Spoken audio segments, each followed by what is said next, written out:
votre ville. Vous piratez le cerveau et vous ne l'avez même pas réalisé. Hey, comment ça va? Avez-vous déjà pensé que la ville où vous vivez est bien plus qu'un simple décor pour votre vie? Nous avons tendance à la voir comme un fond d'écran, un ensemble de rues et de bâtiments. Mais et si je vous disais que c'est un participant actif?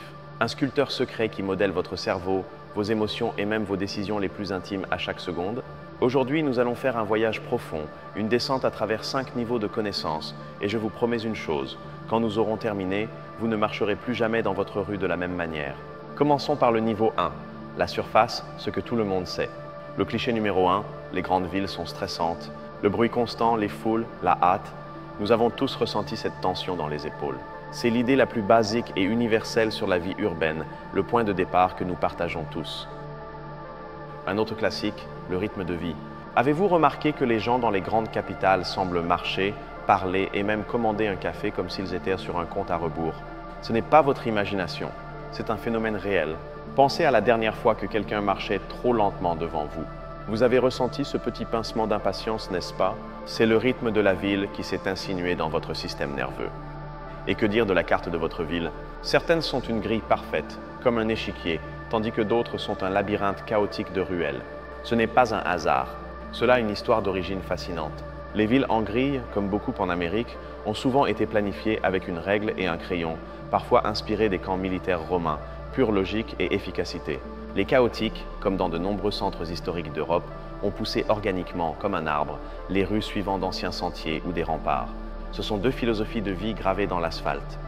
Et enfin, à ce niveau superficiel, il y a l'idée de la bulle personnelle. Dans un métro bondé, nous sommes physiquement plus proches d'étrangers que nous ne le serions de nos amis lors d'un dîner. Et pourtant, nous créons un mur invisible. Nous évitons le contact visuel, nous mettons nos écouteurs, nous devenons anonymes. Et voici la question.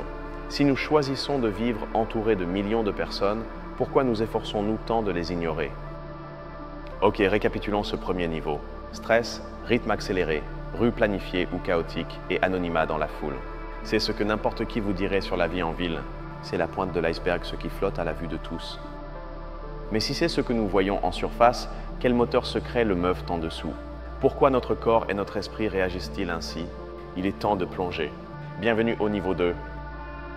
Niveau 2, les mécanismes cachés. Vous vous souvenez qu'on a parlé du stress? Eh bien, ce n'est pas juste une sensation, il y a une raison biologique. À l'intérieur de votre cerveau, vous avez une petite structure en forme d'amande appelée amygdale. Pensez-y comme le détecteur de fumée de votre cerveau pour les menaces. Des chercheurs ont découvert que l'amygdale des habitants de la ville est notablement plus active que celle des gens de la campagne. Votre cerveau, dans un environnement urbain, est constamment en train de scanner les dangers potentiels d'une voiture qui accélère à une foule imprévisible. Le stress n'est pas dans l'air, il est dans votre matériel cérébral qui fait des heures supplémentaires. Maintenant, parlons de cette bulle personnelle. Il y a une règle invisible qui la régit, le filtrage attentionnel. Votre cerveau ne peut pas traiter les milliers de stimuli qu'une rue vous envoie par seconde. Ce serait un effondrement total. Alors, il crée un filtre super agressif. C'est comme le videur d'une boîte de nuit dans votre esprit qui décide ce qui entre et ce qui ne rentre pas. C'est pourquoi vous pouvez traverser une place bondée et ne vous souvenir d'aucun visage. Vous n'êtes pas mal poli, votre cerveau vous protège de la noyade informationnelle. Et les cartes des villes, comment nous affectent-elles? Ici entre en jeu un biais cognitif qui est fondamentalement un défaut de fabrication de notre cerveau, un raccourci mental qui nous trompe parfois. Cela s'appelle le heuristique de disponibilité. Cela signifie que notre cerveau croit que quelque chose est plus probable ou courant s'il peut le rappeler facilement. Si vous vivez dans une ville avec un plan chaotique et que vous vous perdez souvent, votre cerveau commence à penser que naviguer est difficile en général et vous devenez moins aventureux. Dans une ville avec une grille, le succès est facile à retenir, donc votre cerveau vous encourage à explorer davantage. Le plan de la ville est en train de programmer votre audace. Maintenant, une mini-histoire. Pendant des centaines de milliers d'années, les humains ont vécu dans de petites tribus où tout le monde se connaissait. Nous avions un fort sentiment de communauté. Les villes modernes ont brisé cela. Nous nous sentons seuls. Et qu'a fait notre cerveau? Il nous a poussés à chercher des troisièmes lieux. Ce n'est pas votre maison, premier lieu, ni votre travail, deuxième lieu. C'est le café où le barista connaît votre nom, le parc où vous voyez les mêmes promeneurs de chiens, la librairie de votre quartier. Ce sont nos tentatives inconscientes de reconstruire la place du village dans la jungle d'asphalte. Si vous y réfléchissez, tous ces mécanismes que nous avons vus, l'amygdale en alerte, les filtres d'attention, la recherche de troisième lieux résolvent en réalité un problème humain fondamental, la surcharge cognitive et le besoin d'appartenance. La ville est une dose d'humanité trop grande à gérer d'un coup et notre cerveau a développé ses patchs et stratégies ingénieux pour pouvoir y survivre et y prospérer sans devenir fou. Et le dernier mécanisme de ce niveau va vous fasciner. Il s'appelle neuroarchitecture. L'idée est que les formes, la lumière, les matériaux et l'échelle des bâtiments qui vous entourent ont un impact direct sur votre humeur et vos processus mentaux. Par exemple, on a observé que les plafonds hauts ont tendance à favoriser la pensée abstraite et créative, tandis que les espaces anguleux et sombres peuvent générer de l'anxiété. Cela change tout. Un bâtiment cesse d'être un objet passif et devient une machine capable de générer du calme, de la créativité ou du stress. Votre ville vous ressent tout le temps. Ainsi, en refermant ce deuxième niveau, nous voyons que comprendre ces rouages cachés nous donne du pouvoir. Nous ne sommes plus des victimes passives du stress de la ville.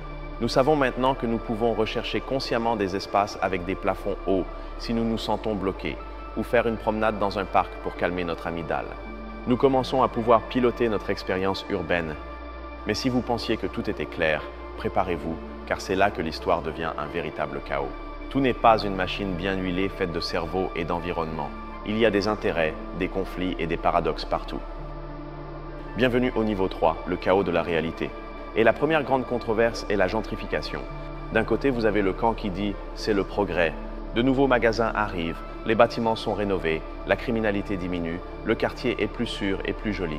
De l'autre côté, vous avez ceux qui répondent « oui, mais au prix d'expulser les familles qui vivaient ici depuis des générations, d'effacer la culture originale et de transformer un lieu avec une âme en une vitrine chère et sans vie. » Qui a raison? Les deux? Et aucun. C'est un nœud gordien.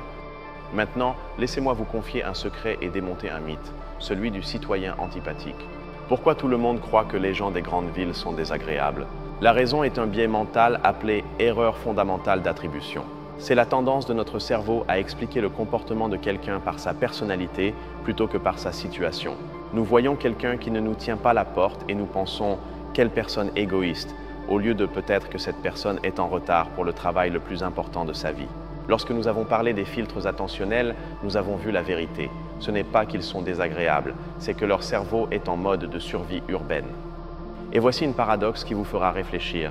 La paradoxe de la solitude.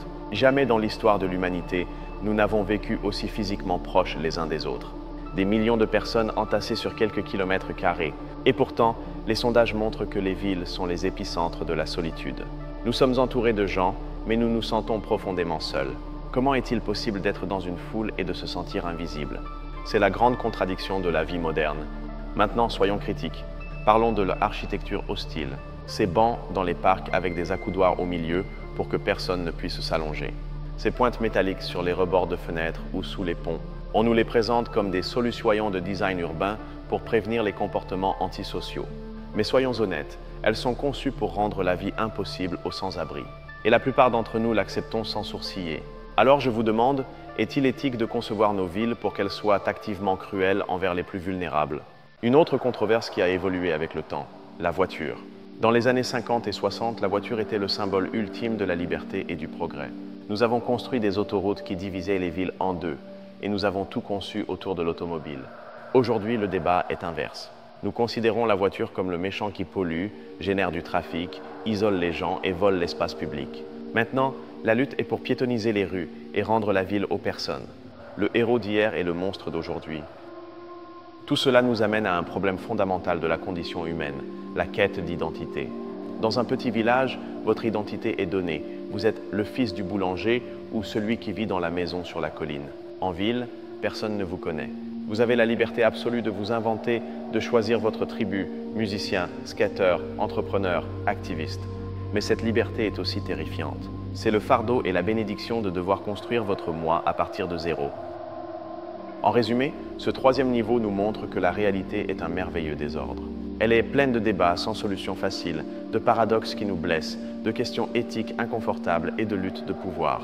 Il n'y a pas de formule pour la ville parfaite, juste un tiraillement constant et chaotique. Très bien, vous avez survécu au chaos. Vous avez vu la complexité que la plupart ignorent. Il est maintenant temps de voir les détails qui séparent les curieux des vrais connaisseurs. Il est temps de polir la lentille. Niveau 4, connaissance experte. Prêt? Premier secret de niche, la fluidité fractale. Les fractales sont ces motifs qui se répètent à différentes échelles dans la nature, comme dans un flocon de neige, les branches d'un arbre ou une fougère. Il s'avère que nos cerveaux sont biologiquement programmés pour les aimer. Ils nous calment. La plupart des villes modernes sont brutalement euclidiennes, ligne droite, angle de 90 degrés, ce qui peut générer un stress subtil et constant. Mais un parc avec des arbres ou même un bâtiment avec une façade qui imite des motifs naturels peut réduire votre stress à un niveau neurologique. Ce n'est pas seulement joli, c'est médicinal.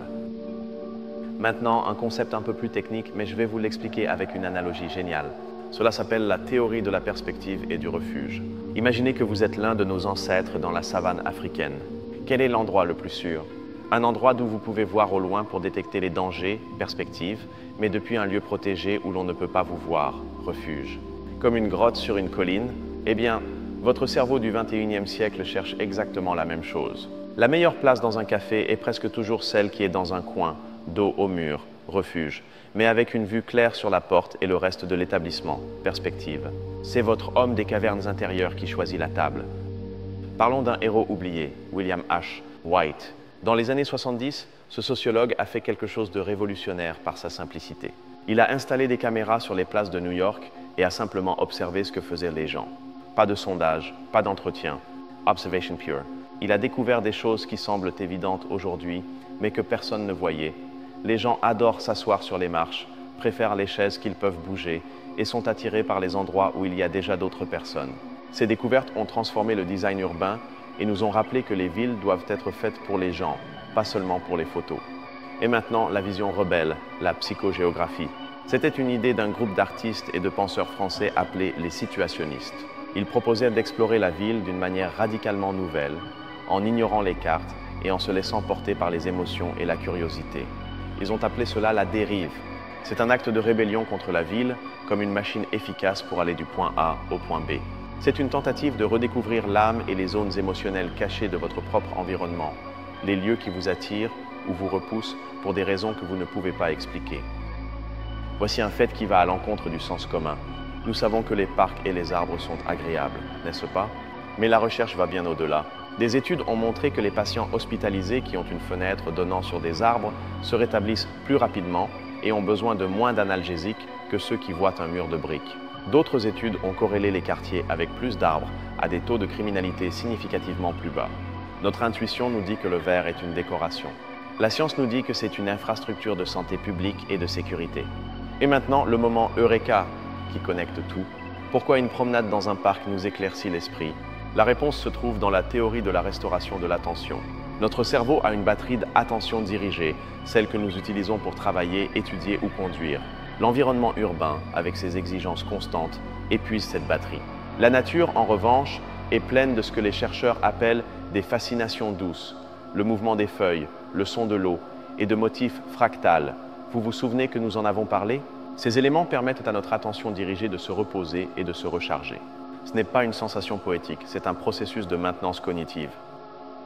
Atteindre ce 4e niveau de détail ne sert pas seulement à accumuler des faits curieux. C'est commencer à voir votre ville comme un écosystème vivant et interactif, un organisme avec lequel vous entretenez un dialogue constant, même si jusqu'à présent vous n'en étiez pas conscient. Nous avons atteint la limite de ce qui est connu. Nous avons exploré la carte connue de haut en bas. Oserez-vous regarder au-delà, vers la dernière frontière, où il n'y a que des questions et de l'émerveillement? Niveau 5, la frontière finale. Spéculons, à quoi ressembleront les villes dans 500 ans? Peut-être seront-elles des villes sensibles ou adaptatives? Imaginez une ville qui utilise des capteurs non pas pour gérer le trafic, mais pour mesurer l'état d'esprit collectif. Des lampadaires qui ajustent leur couleur et leur intensité pour calmer l'anxiété dans une rue la nuit. Des systèmes de son public qui émettent des fréquences binaurales pour favoriser la concentration dans les quartiers d'affaires. Une ville qui non seulement vous héberge, mais qui prend activement soin de votre bien-être psychologique. Et maintenant, la question la plus profonde à laquelle la science ne peut pas encore répondre. Si la ville change si profondément notre cerveau et notre comportement, sommes-nous en fait en train d'évoluer vers une nouvelle sous-espèce, le Homo urbanus? Un être humain adapté pour traiter l'information rapidement, pour naviguer dans les foules, mais peut-être au prix de perdre la capacité d'être en silence, de se connecter à la nature, de se sentir partie de quelque chose de plus grand que la société humaine? Nous n'avons aucune idée des conséquences à long terme. Voici l'idée qui va vous époustoufler. Une implication philosophique vertigineuse. Si votre environnement, les bâtiments, les rues, le rythme, façonnent de manière si décisive vos pensées et vos émotions, où se termine vous et où commence la ville?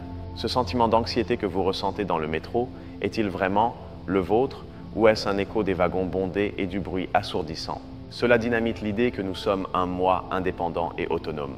Peut-être sommes-nous plutôt une membrane perméable, un reflet de notre environnement. Pensons à l'avenir de l'humanité. L'urbanisation massive est l'une des forces les plus puissantes de notre siècle, aux côtés du changement climatique. Maîtriser l'art de construire des villes qui non seulement sont durables, mais qui nous rendent activement plus empathiques, plus créatifs et mentalement plus sains, pourrait ne pas être un luxe. Cela pourrait être la clé de notre survie et de la libération du prochain niveau de notre potentiel en tant qu'espèce.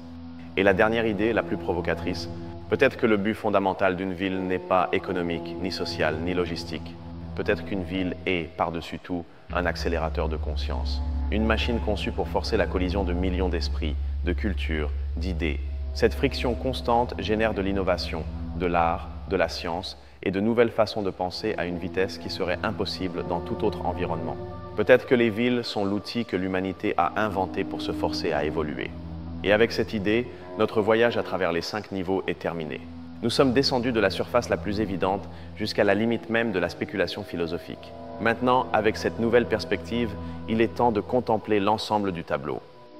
Vous vous souvenez comment nous avons commencé ce voyage? En parlant de quelque chose d'aussi simple et familier que le stress que nous ressentons en ville.